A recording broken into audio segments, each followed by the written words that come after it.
Andor Season 2 is just around the corner, and fans are excited for its return. Yes! Come on! Ah! This has been a pleasant surprise, considering that the first season had some of the lowest views of all of the Disney Plus shows. However, the quality of the series made it one of the best rated Star Wars projects, competing with the 3 seasons of The Mandalorian. After being released 2 years ago, the show has gathered more and more loyal followers who appreciate its tone, its narrative, and its production quality. This makes us wonder how this scene is from the same universe as this scene. No! God, please, no! Yes, there's been a lot of talk about the infamous Acolyte show, and we're joining the conversation. This series constantly made us scratch our heads about how it got the green light, especially if we take into account that it was cancelled only a month after the season ended.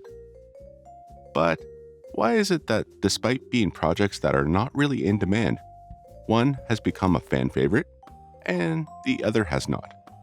Let's talk about the most important aspects that separate one show from the other, with the following points. Small warning: to present the difference between both shows, it will be necessary to talk in detail, which means there will be spoilers for both series. So consider yourself warned. Strap on in. This is going to be one heck of a ride. You might want to buckle up, baby. With any project, the producers should always ask themselves, what is the story and why should it be told? Because if there's nothing significant to contribute, then there's no point in going ahead with the project. Don't do it. You'll regret it, man. Andor tells the origins of Cassian, who we met in Rogue One, the story of an orphan turned thief and scammer who is completely uninterested in the galaxy being crushed by the iron fist of the Galactic Empire. Slowly, we see how he's forced to be part of a system he thought he could outsmart, until reality catches up with him and he decides to finally become a rebel.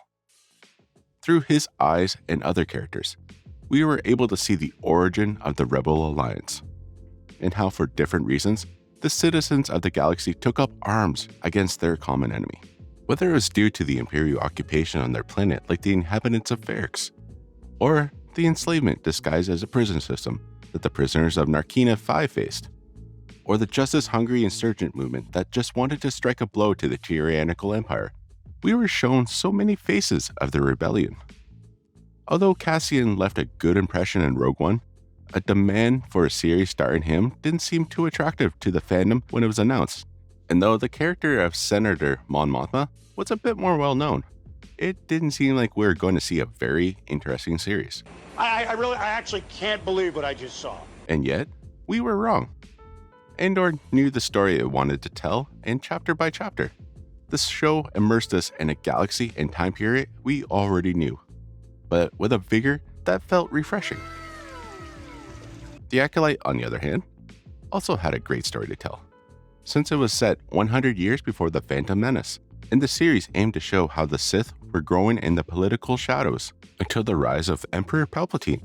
The story it wanted to tell was also extremely fascinating, and one that many fans were curious to see on screen, since few other works covered the topic before, the most famous being the novel Darth Plagueis by James Luceno. So there was plenty of hype to see what this series could offer. Unfortunately, when the series premiered, it generated one of the worst effects ever seen in the fandom. Starting with the fact that the story did not live up to its initial promise of being a Sith-centric story. Get used to disappointment. The series takes until the middle of the season to finally tell us who the Sith is, and of course, it's not the protagonist of the series. Instead, the story centers on twin sisters Osha and May, who were separated as children. Osha is called on by the Jedi to help decipher a mystery she's accused of, since her sister May, who had been presumed dead, turns out to have somehow survived, and is murdering Jedi. And not just any Jedi, but those who were present on the night that she and her sister were separated. Because it turns out that through a series of misunderstandings, the Jedi ended up destroying the twins' coven of witches that existed on the fringes of the galaxy. And if you're wondering what this has to do with the Sith and their infiltration of the Senate or the High Republic, exactly. That's the main problem. We never see the story they were supposed to tell us. And the worst part is that the showrunners knew they had the elements and the ability to tell that story. But instead of doing it from the beginning, they decided to tell a story centered on two uninteresting characters without personality or charisma. The character that clearly should have been the protagonist, the Sith apprentice Kamir, is treated as a mysterious sidekick, but happens to be the mastermind behind May's plan of vengeance, or so it seems. In the last chapter, we were given one of the biggest revelations of the series and the saga in general, the first canonical appearance of Darth Plagueis the Wise. Did you ever hear the tragedy of Darth Plagueis the Wise? Now, this was exciting, but at the same time, it was frustrating. Instead of seeing the story of Osha and May, which adds very little to the canon, it would have been 1,000 times more interesting to see the story of Kamir being trained by Plagueis, as the Mune had lived for many years and perfected his dark arts while looking for his strongest apprentice, or acolyte. If the show had only kept its promise and focused on the rise of the Sith, this series could have easily dethroned Andor and even The Mandalorian, but instead, they decided to sell it as a promise of what was to come in the next season, which, as we know, will never happen. Imagine if the series had started with Kamir being Padawan to Master Vernestra, showed their complicated relationship as master and apprentice, and then Plagueis seducing him to the dark side. We could have seen firsthand the unstable Sith training, the rule of two set in motion, and, as a plan destined to fail, Kamir seeking out his own disciple, which could have been Osha. Then we could have seen the game of betrayal that the Sith are known for. As Plagueis defeated each attempt on his life, we would see him train new apprentices while honing his power until Sheev Palpatine finally arrived and succeeded in overthrowing his master. But we were left with a story that lacked direction and purpose, things that Andor definitely had. If you're enjoying this video so far, hit that subscribe and like button below.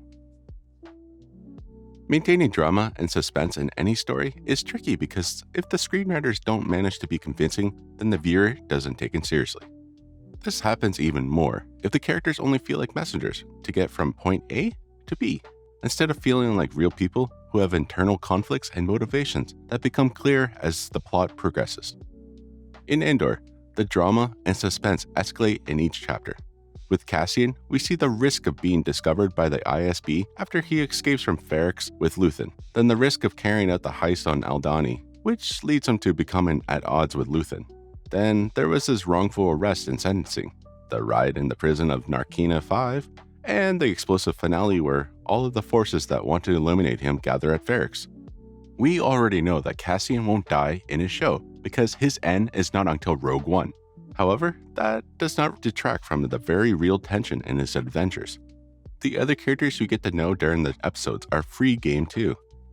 In the heist on Aldhani, despite completing their mission, half of the squadron did not survive. Nemik was the most important casualty of the mission, due to his manifesto becoming part of Cassian's conscience when he finally opened his eyes to what was going on in the galaxy. We felt a lot of tension during the 4 prison episodes when we saw the horrible system that all the inmates were subjected to. We felt a frenzy during Kino's speech, since this was the man who had decided to play by the rules of the prison, thinking that he could return home by doing so, until he found out that no one there would be going home when their sentence was over. He winds up being motivated by Cassian, and in turn, motivates everyone to the cry of, "One way out!" as they fight their way to freedom. His last line, "I can't swim," still breaks our hearts. Bix, who is also a crucial part of the story, left us completely horrified when she was trapped by Daedra Miro and subjected to a method of torture that we never saw or heard. We can only see Bix's panicked eyes accompanied by her screams, and episodes later, the after effects that such torture left her. Mon Mothma had to live a double life, acting the part of a good little senator and only able to show a little of her true face to Luthen and Tay Kolma. Later, she also had to make a sacrifice and gave her daughter away to what seemed to be an arranged marriage, so that she could settle financial accounts and fund the alliance. We saw Luthen, who is presented as a simple benefactor or mercenary, but in reality is an anonymous hero who searches the galaxy for people capable of fighting with him for an ideal freedom.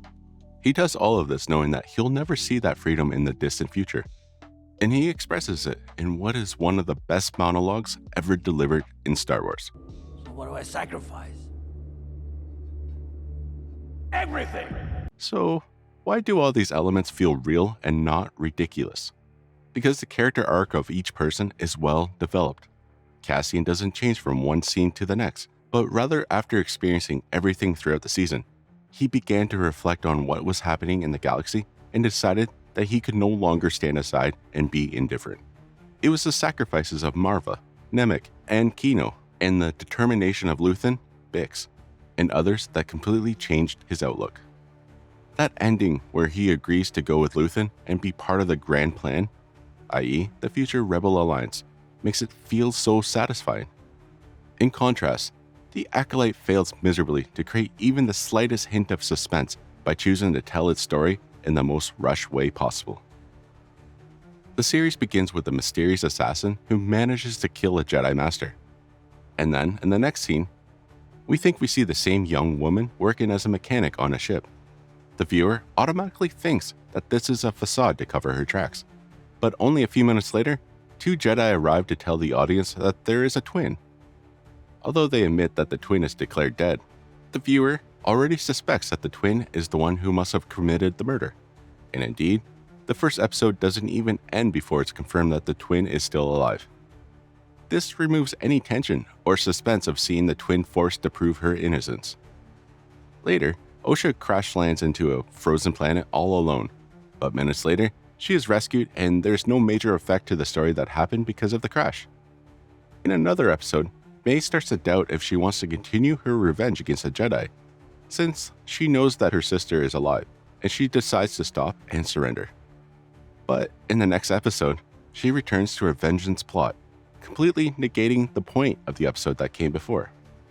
Other strange details we want to point out are the giant insects that look like they were going to attack in droves, but only attacked one at a time unless it suited the script. Or the moment when May manages to assassinate another Jedi, and Osha arrives at the crime scene seconds later, instead of letting the viewer have a tense episode where they must continue investigating. Osha's name is cleared in the same scene when another character arrives to defend her and everyone just accepts his word. By the way, a similar plot was handled much better in the Clone Wars show with Ahsoka in the episodes where she was framed by Barriss Offee. Anyway, almost all these examples are from the first episodes. The rush pace, lack of tension, and the inconsistent character writing makes the viewer no longer care about the series halfway through the season. If we add that none of the characters ever change throughout the series, unless you count a change in haircut, then the series becomes boring and predictable. And that brings us to the next point. Timing is everything. And if you have a limited number of episodes to tell your story, then everything on screen must be important. Otherwise, it gets in the way of the narrative, and we, as the audience, are made to feel confused and cheated. First of all, it's incredible that Andor, with 12 episodes, never wasted a minute of screen time while developing the plot and characters. While The Acolyte having 8 episodes, it's extremely redundant in the situations it presents. We live in an era where the audience wants everything to be faster. But at what cost? What's the point of watching a fast-paced series if, in the end, it doesn't tell us anything? The biggest complaint regarding Andor is that some consider it slow and boring, when in reality, it's a series that feels like a series. Except for The Mandalorian, the rest of the Star Wars live-action shows have seemed to be elongated movies divided into parts. The producers haven't shown that they understand the difference between the narrative of a movie versus a series. In that sense, Andor is more of a series like Breaking Bad, where the pace is not slow, but patient. That's why it's important to understand each arc we are presented in the series. We first see Cassian's origins while also being introduced to the main themes and characters of the story. Then we see what will be the first trigger for the rebellion and the Empire's wake-up call that something big is happening. Then we're shown the real turning point for Cassian, and finally, his surrender to the rebel cause. Time is used precisely, with absolutely nothing left out. And this is something we can't say about The Acolyte. The entire story was essentially a Jedi who made an impulsive mistake ended up separating two sisters because he wanted an apprentice, and therefore he created two girls full of resentment. The end. That's pretty boring. The Acolyte, having less screen time than Andor, ended up losing more time. And the biggest culprit of that was devoting 2 episodes to tell the same story, but with slight variations. This guy. Really? That piece of story could have been told in a single episode. The series ended up being written like a movie which didn't know how to take advantage of its time, repeating situations, and constantly changing the main character's motivations, all to lengthen a story that could have easily lasted 2 hours. We have 3 more points to illustrate the major difference between Andor and The Acolyte, but we don't want to overstay our welcome here. We'll have a part 2 video ready soon, so make sure you're subscribed to see it when it's released. In the meantime, check out our video about a Legend series that totally could have replaced the sequel trilogy next.